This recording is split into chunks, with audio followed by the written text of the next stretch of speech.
Hello and welcome to this video.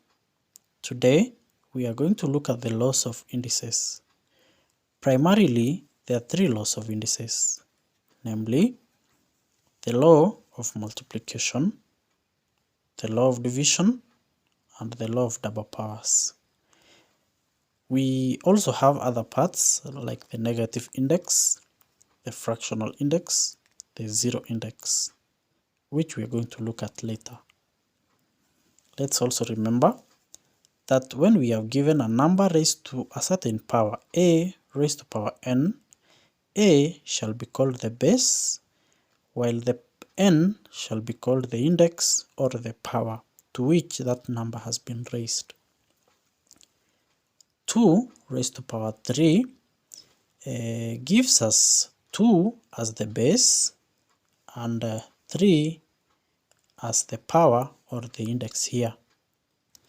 So as we look at these laws, let's remember when we say base 2, 2 is the base and the index power is like 3 here. On to the first law.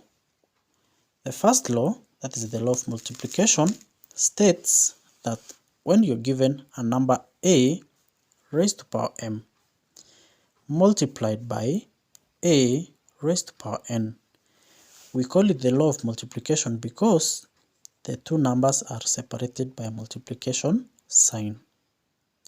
The law of division, we shall see a division sign. The law of double powers, we shall see 2 or 3 powers combined. We shall look at them later. So a raised to power m multiplied by a raised to power n, the law of multiplication says that let us maintain the base a and add the powers m plus n. So for this law to work, the bases must be the same. So same base. The powers might be different, they might be equal, one might be a positive number, a negative number, but the law of multiplication states that let us add whatever the power is, add the 2. Sometimes this law can combine 3 numbers.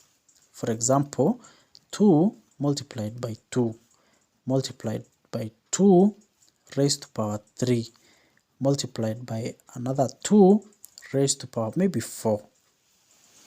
The law of multiplication requires us for these 3 numbers, the law of multiplication still allows us to write them in one form. 2 raised to power, now we add the respective powers. We add the respective powers here. So we shall add power 2 plus 3 plus 4. This gives us a total of 2 raised to power 5 plus 4, 9. 2 power 9. So the law of multiplication is flexible. It actually allows even 4 numbers or 5 numbers, provided that the bases are equal, same base, and there must be a multiplication sign. That is one example. Let's look at another one. 3 raised to power 4 multiplied by 3 power 2 multiplied by 3 power negative 1. What do you think we'll get? Surely we'll get this as we maintain the base 3 and add the respective powers 4 plus 2 plus negative 1. Regardless of the sign, we shall add. Other laws of addition and arithmetics shall come into play. So we shall get 4 plus 2 plus negative 1. This gives us 3 raised to power 4 plus 2. Add the positives first to get 6. 6 minus 1, 3 raised to power 5. And that is the law of multiplication. Thank you.